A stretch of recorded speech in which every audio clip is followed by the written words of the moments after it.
இன்று மாலை 4 மணி அளவில் துணைநிலை ஆளுநர் பொறுப்பு டாக்டர் தமிழிசை சவுந்தரராஜன் அவர்கள்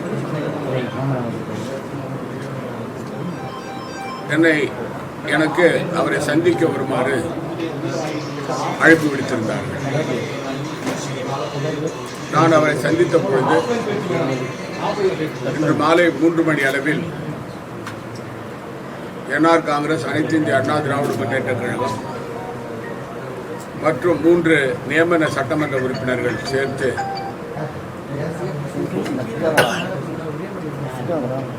நாங்கள் சட்டமன்றத்தில் 14 பேர்கள் இருக்கிறோம். காங்கிரஸ் கட்சியும் அதன் கூட்டணி கட்சியாக இருக்கிற திராவிட முன்னேற்ற கழகமும் மற்றும் சுயேட்சை உறுப்பினரும் சேர்ந்து 14 பேர்கள் இருக்கிறார்கள். ஆகவே காங்கிரஸ் தலைமையில் உள்ள காங்கிரஸ் திராவிட முன்னேற்ற கழக கூட்டணி ஆட்சி பெரும்பான்மை இழந்துவிட்டது. ஆகவே அவர்கள் தங்களுடைய பலத்தை,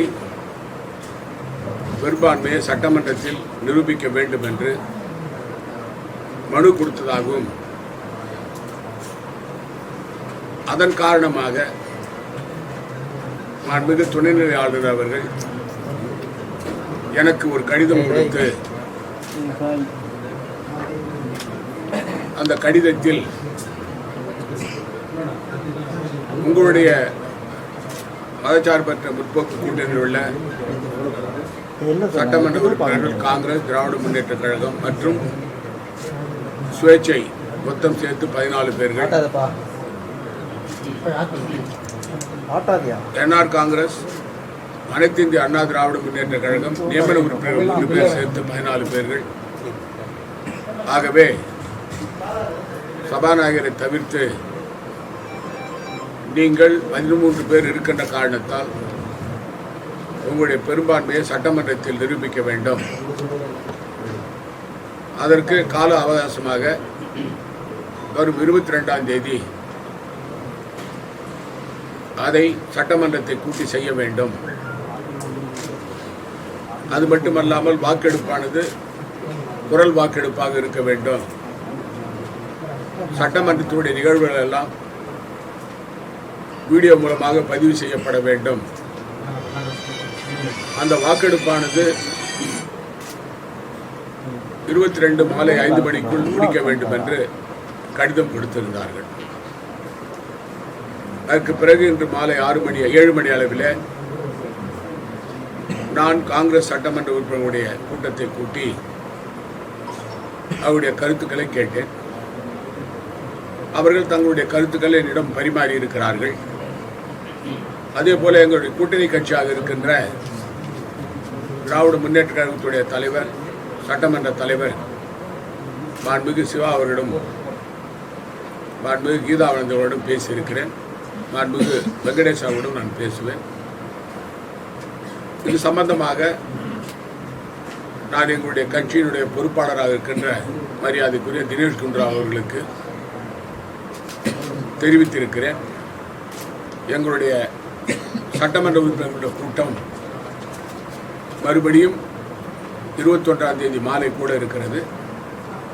இன்றைய தினம் நடந்த கூட்டத்தில் எந்த முடிவும் எடுக்கப்படவில்லை. அன்றைய தினம் காங்கிரஸ் சட்டமன்ற உறுப்பினர்கள் எடுக்கிற முடிவின் அடிப்படையில் எங்களுடைய கூட்டணி கட்சி திராவிட முன்னேற்ற கழகத்துடைய சட்டமன்ற உறுப்பினர்களை கலந்து ஆலோசித்து, சுயேட்சை உறுப்பினரை கலந்து ஆலோசித்து எங்களுடைய நிலை எப்படி இருக்க வேண்டும் என்பதை நாங்கள் முடிவு செய்வோம். சார், துணைநிலை ஆளுநராக இன்றைய தினம் பொறுப்பேற்றிருக்காங்க. பொறுப்பேற்ற அன்றைக்கே உங்களை பெரும்பான்மை இருக்கணும் அப்படின்ற ஒரு உத்தரவிட்டிருக்காங்க. எப்படி சார் பார்க்குறீங்க? குறிப்பாக இந்த திட்டம் எல்லாம் பாரதிய ஜனதாவுடைய கைவந்த கலையாக இருக்கிறது. பாரதிய ஜனதா சட்டமன்ற உறுப்பினர்களை மிரட்டுவதும், அவர்கள் மீது பொய் வழக்கு போடுவேன் என்று அவர்களை அழைத்து பேசுவதும், ஒரு சில சட்டமன்ற உறுப்பினர்களுக்கு விலை பேசுவதும் இந்த பாரதிய ஜனதா கட்சியினுடைய கைவந்த கலையாக இருந்து வருகிறது. இதே போன்ற வேலையை அறுதி பெரும்பான்மை இருந்த அருணாச்சல பிரதேசத்தில் காங்கிரஸ் சட்டமன்ற உறுப்பினர் விலைக்கு வாங்கி அவர்கள் ஆட்சி அமைத்தார்கள். மணிப்பூரில் சட்டமன்ற உறுப்பினர்கள் கடத்தப்பட்டார்கள், இராணுவ விமானத்தில் கடத்தப்பட்டு ஆட்சி மாற்றம் செய்தார்கள். கர்நாடக மாநிலத்தில் மக்களால் தேர்ந்தெடுக்கப்பட்ட காங்கிரஸ் கூட்டணி ஆட்சியை கவிழ்த்து பாரதிய ஜனதா கட்சியை பெரும்பான்மை பெற்று ஆட்சிக்கு வந்தார்கள். அதற்கு பல ஆயிரம் கோடி ரூபாய் செலவு செய்தார்கள். அதே போல மத்திய பிரதேச மாநிலத்தில் பெரும்பான்மையாக இருந்த மரியாதைக்குரிய கமல்நாத் அவருடைய ஆட்சியை கலைத்து பல கோடிக்கணக்கான ரூபாய்களை செலவு செய்து அவர்கள் பாரதிய ஜனதா ஆட்சியை அமைத்தார்கள். இது பாரதிய ஜனதாவினுடைய கைவந்த கலை. ஜனநாயகத்தை குழி தோண்டி புதைக்கிற அளவில் மக்கள் கொடுத்த வாக்கை துச்சமென மதித்து பெரும்பான்மையான அரசு மாநிலத்தில் மற்ற கட்சிகள் இருந்தாலும் அந்த ஆட்சியை கவிழ்ப்பு வேலையில் தங்களுடைய அதிகார பலம், பணபலம் இவைகளை வைத்து ஆட்சி மாற்றம் செய்திருக்கிறார்கள். அதே போல மேற்கு வங்காளத்தில் மக்களால் தேர்ந்தெடுக்கப்பட்ட மாண்புமிகு முதலமைச்சர் மம்தா பானர்ஜி அவருடைய ஆட்சியை எதிர்த்து அவருடைய சட்டமன்ற உறுப்பினர்களையும் அமைச்சர்களையும் விலைக்கு வாங்கி அவர்கள் அந்த ஆட்சியை வீழ்த்துவதற்கு முயற்சி செய்து வருகிறார்கள். புதுச்சேரி மாநிலத்தில் பாரதிய ஜனதா கட்சி, கிரண்பேடி அம்மையார் அவர்கள், என்ஆர் காங்கிரஸ், அனைத்து இந்திய அண்ணா திராவிட முன்னேற்ற கழகம், பாரதிய ஜனதா கட்சி இவர்களெல்லாம் தொடர்ந்து 4.5 ஆண்டு காலமாக எங்களுடைய ஆட்சியை கவிழ்ப்பதற்கு பல திட்டங்களை தீட்டினார்கள். அதையெல்லாம் நாங்கள் முறியடித்தோம். தொடர்ந்து ஆட்சி கவிழ்ப்பு வேளையில் என்ஆர் காங்கிரசுடைய தலைவர் மரியாதைக்குரிய ரங்கசாமி அவர்கள் சட்டமன்ற உறுப்பினர்கள் எல்லாம் பேரம் பேசினார். அது மட்டுமல்ல, பாரதிய ஜனதா கட்சியுடைய தலைவர்கள் புதுச்சேரியில் வந்து முகாமிட்டு துணை சபாநாயகர்கள் தேர்தல் நடக்கின்ற பொழுது ஆட்சி கவிழ்ப்பு வேலையை பார்த்தார்கள். இப்படி அவர்கள் முயற்சி செய்து நாங்கள் எங்களுடைய முழு 5 ஆண்டுடைய முடித்திருக்கிறோம். 5 ஆண்டுகளை முடித்திருக்கிறோம். பல அந்த ஆட்சி கவிழ்ப்பு வேலையான பல கட்டத்தில் அவர்கள் செய்ததெல்லாம் நாங்கள் முறியடித்து மிகவும் வெற்றிகரமாக ஆட்சியை நடத்தியிருக்கிறோம். இது தேர்தல் அறிவிக்கிற நேரம். இந்த நேரத்தில் அவர்கள் ஆட்சி கவிழ்ப்பு வேலையை ஆரம்பித்திருக்கிறார்கள். புதுச்சேரி மாநில மக்கள் இதையெல்லாம் பார்த்து கொண்டிருக்கிறார்கள். ஒருபுறம் புதுச்சேரி மாநில மக்களுக்கு கொடுக்க வேண்டிய நிதியை கொடுக்காமல் நரேந்திர மோடி அரசு வஞ்சித்து வருகிறது. மாநில அந்தஸ்து கேட்டால் மாநில அந்தஸ்து கொடுக்க முடியாது என்று பாராளுமன்றத்தில் நரேந்திர மோடி அரசு கூறியிருக்கிறது. மாநிலத்துக்கு கொடுக்க வேண்டிய 41% மானியத்தை கொடுக்காமல் அதை 20% கொடுத்து புதுச்சேரியை புறக்கணிக்கிறார்கள். அதிகார துஷ்பிரயோகம் செய்கிறார்கள். மக்களால் தேர்ந்தெடுக்கப்பட்ட எங்களுடைய அரசுக்குள்ள அதிகாரத்தை கொஞ்சம் கொஞ்சமாக உள்துறை மூலமாக முடக்குகிறார்கள்.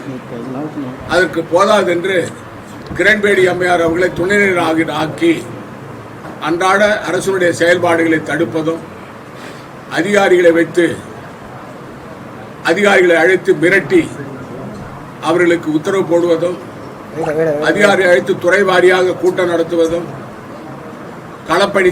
களத்திலே சென்று ஆய்வு செய்வதும், அது மட்டுமல்லாமல் 4.5 ஆண்டு காலமாக கிரண்பேடி அம்மையாரால் புதுச்சேரி மாநிலத்தில் வளர்ச்சி தடைபடுகின்ற அளவில் நரேந்திர மோடி அரசு அவரை ஊக்குவித்து புதுச்சேரி மாநிலத்தினுடைய வளர்ச்சியை கெடுத்திருக்கிறார்கள். இதையெல்லாம் புதுச்சேரி மாநில மக்கள் பார்த்து கொண்டிருக்கிறார்கள். புதுச்சேரியில் உள்ள இளைஞர்களுக்கு வேலை வாய்ப்பு கொடுக்க வேண்டும் என்று கோப்பை அனுப்பினால் அதை திருப்பி அனுப்புகிறார்கள். சுமார் 9,000 பதவிகள் காலியாக இருக்கின்றன. 5,000 பதவிகளை நிரப்புவதற்கு நடவடிக்கை எடுத்தால் காவல்துறை பணியாளரிலிருந்து, ஆசிரியர் பணியிலிருந்து, பொது தனித்துறையிலிருந்து, மின்சாரத்துறையிலிருந்து, எல்டிசி யூடிசி சூப்பர்டென்ட் வரை பதவியை நிரப்புவதற்கு தடையாக மத்தியில் உள்ள நரேந்திர மோடி அரசும் கிரண்பேடி அம்மையாரும் இருந்து தொடர்ந்து இருந்து வருகிறார்கள். அது மட்டுமல்ல, புதுச்சேரியில் படித்த அரசு பள்ளி மாணவர்கள் நீட் தேர்வு பெற்றிருந்தால் அவளுக்கு 10% இடஒதுக்கீடு மருத்துவக் கல்லூரியில் கொடுக்க வேண்டும் என்று நாங்கள் திட்டம் கொண்டு வந்தால் அதை டெல்லிக்கு அனுப்பி மத்திய அரசாங்கம் நிராகரித்திருக்கிறது. தனியார் மருத்துவக் கல்லூரிகளிலே புதுச்சேரி மாநிலத்தைச் சேர்ந்த மாணவ மாணவர்களுக்கு 50% இடஒதுக்கீடு கொடுக்க வேண்டும் என்று கோப்பை அனுப்பினால் அந்த சட்ட வரையறையை இன்னும் அதற்கு முடிவு செய்யவில்லை. விவசாயிகளுக்கு சலுகை கொடுக்க வேண்டும் என்று சொன்னால் அதை தடுத்து நிறுத்துகிறார்கள். பிள்ளைகளுக்கு காலை உணவு திட்டத்தை நடைமுறைப்படுத்தி இருக்கிறோம். அதை வெகு விரைவில் செய்வதற்கு நடவடிக்கை எடுக்க வேண்டும் என்று நான் கோப்பு அனுப்பியிருக்கிறேன். அது மட்டுமல்ல, நம்முடைய புதுச்சேரி மாநிலத்தைச் சேர்ந்த பிள்ளைகளுக்கு 10வது மற்றும் 12வது வகுப்பு பிள்ளைகளுக்கு பாம்டாப் அவர்கள் படிப்பதற்காக சிறிய கம்ப்யூட்டர் கொடுப்பதற்கு நிதி ஒதுக்கி அதை கொடுக்க வேண்டும் என்று சொன்னால் கிரண்பேடி அம்மையார் காலதாமதப்படுத்துகிறார். அதே போல புதுச்சேரி மாநிலத்தைச் சேர்ந்த அனைத்து மக்களுக்கும் ஆயுள் காப்பீடு திட்டத்தை நிறைவேற்றுவதற்கு முழுமையாக நிதியை நாம் ஒதுக்கினால் அதில் சிவப்பு அட்டைதாரர்களுக்கு மட்டும்தான் கொடுக்க வேண்டும் என்று கிரண்பேடி அம்மையார் அவர்கள் சொல்லுகிறார். இப்படி ஒரு புறம் மத்திய அரசு புதுச்சேரி மாநிலத்தை தொடர்ந்து வஞ்சித்து வருகிறது. இன்னொரு புறம் கிரண்பேடியை வைத்து புதுச்சேரி மாநிலத்தை அவர்கள் முடக்குவதற்கு நடவடிக்கை எடுத்திருக்கிறார்கள். இதையெல்லாம் மீறி மக்கள் நலத் திட்டங்களையும் வளர்ச்சி திட்டங்களையும் அவர்களை எதிர்த்து போராடி நாங்கள் பெற்றிருக்கிறோம். அப்படி இருந்தாலும் கூட அவருடைய தாக்குதல் எங்களுடைய அரசை கவிழ்க்க வேண்டும் என்ற பாரதிய ஜனதா கட்சியினுடைய அந்த நடவடிக்கைகள் எல்லாம் புதுச்சேரி மாநில மக்கள் நன்றாக பார்த்து கொண்டிருக்கிறார்கள். அது மட்டுமல்ல, நேற்றைய தினம் எங்களுடைய இளந்தலைவர் மரியாதைக்குரிய ராகுல் காந்தி அவர்கள் புதுச்சேரிக்கு வந்த பொழுது அவர் மீனவ சமுதாயத்தைச் சேர்ந்த சகோதர சகோதரிகளிடம் அவர் நடத்திய கலந்துரையாடல், அதே போல பாரதிதாசன் மகளிர் கல்லூரியில மாணவிகளோடு அவர்களோடு கலந்து பேசியது.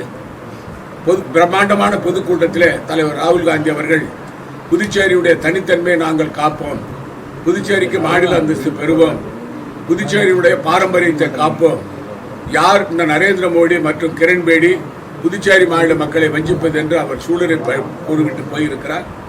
இந்த மத்திய அரசுடைய எதிர்ப்பு, அதே போல துணைநிலை ஆளுநரை பயன்படுத்தி அவர்கள் செய்கின்ற இந்த நடவடிக்கைகள், எதிர்கட்சிகளுடைய இந்த ஆட்சி கவிழ்ப்பு வேலை, இதையெல்லாம் புதுச்சேரி மாநில மக்கள் பார்த்து கொண்டிருக்கிறார்கள். அவர்கள் புதுச்சேரி, குறிப்பாக கிரண்பேடி அம்மையாரை புதுச்சேரி விட்டு வெளியே அனுப்புவது புதுச்சேரி மாநில மக்களுக்கு கிடைத்த வெற்றி. எங்களுக்கு புதுச்சேரிக்கு மாநில அந்தஸ்து கொடுக்கப்பட வேண்டும், புதுச்சேரி மாநிலத்தை 15வது நிதி கமிஷனில் சேர்க்கப்பட வேண்டும், புதுச்சேரி கொடுக்க வேண்டிய உரிய மானியத்தை உடனடியாக மத்திய அரசு கொடுக்க வேண்டும், அதே போல அரசு ஊழியர்களுக்கு கொடுக்க வேண்டிய சலுகைகளை கொடுக்க வேண்டும் என்று தொடர்ந்து நாங்கள் வலியுறுத்தி வந்தாலும் கூட புதுச்சேரி மாநிலத்தை புறக்கணிக்கின்ற நரேந்திர மோடி அரசை புதுச்சேரி மாநில மக்கள் வரும் 2021 சட்டமன்ற தேர்தலிலே முழுமையாக புறக்கணிப்பார்கள். அவர்களோடு கூட்டு சேருகின்ற கட்சிகளையும் புதுச்சேரி மாநில மக்கள் விரட்டி அடிப்பார்கள் என்பதை நான் தெளிவாக போல சபாநாயகர் தவிர்த்து நீங்க எதிர்கட்சி தரப்புல 14 அப்படின்ற பட்சத்துல பெரும்பான்மை எப்படி நினைக்கிறீங்க? அதாவது இது சட்ட வல்லுநர்களை நான் கலந்து ஆலோசித்துக் கொண்டிருக்கிறோம். எதிர்கட்சியில 14 பேர் இல்லை, எதிர்கட்சியில் இருக்கிறது 11 பேர் தான், அதாவது தேர்ந்தெடுக்கப்பட்ட உறுப்பினர்கள். இந்த 3 உறுப்பினர்களை பொறுத்தவரையில அவர்களுக்கு நம்பிக்கை வாக்கெடுப்பில் ஓட்டு போடுவதற்கு உரிமை கிடையாது என்பது என்னுடைய கருத்து. இதை பொறுத்த வரைக்கும் சட்ட வல்லுநர்களை கலந்து ஆலோசித்துக் கொண்டிருக்கிறோம். பாரதிய ஜனதாவுடைய ஆட்சி கவிழ்ப்பு வேலையை கண்டிப்பாக நாங்கள் முறியடிப்போம். குறிப்பா அதான் சட்ட ஆளுநரை கலந்து பேசிக் கொண்டிருக்கிறோம். அதற்கு பிறகு முடிவெடுப்போம்.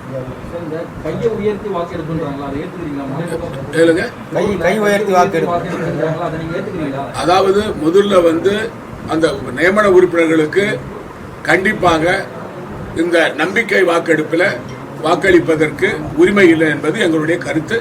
அதை நாங்கள் சட்ட வல்லுநர்களோடு கலந்து ஆலோசித்துக் கொண்டிருக்கிறோம். அதற்கு பிறகு முடிவு செய்வோம்.